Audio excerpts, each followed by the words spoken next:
Satpati police ठाण्याच्या आवारात सध्या आपण आहोत. या पोलीस ठाण्याच्या अंतर्गत एका 56 वर्षीय पोलीस शिपायाच्या विरोधात विनयभंगाचा गुन्हा जो आहे तो दाखल करण्यात आलेला आहे.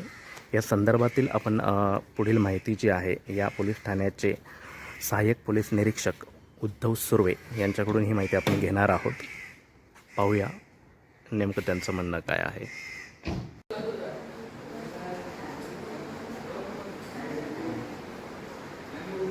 काय सांगाल, सातपाटी पोलीस ठाण्याच्या अंतर्गत एक पोक्सो अंतर्गत गुन्हा दाखल झालेला आहे. विनयभंगाचा हा गुन्हा आहे. काय नेमकं प्रकरण आहे, काय सांगाल?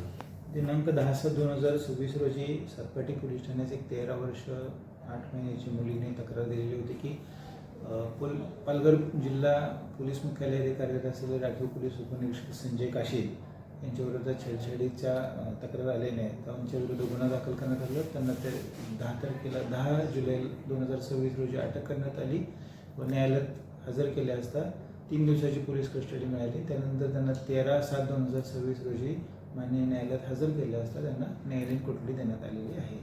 बरं, या सदर 13 वर्षीय मुलीची आणि आपल्या या शिपायाची नेमकी ओळख कशी होती, काय सांगाल? ते एकमेकांचे परिचित होते, एवढीच माहिती आहे. बरं, आता ह्या पुढची जी कारवाई आहे ती कोणाच्या अंतर्गत होते?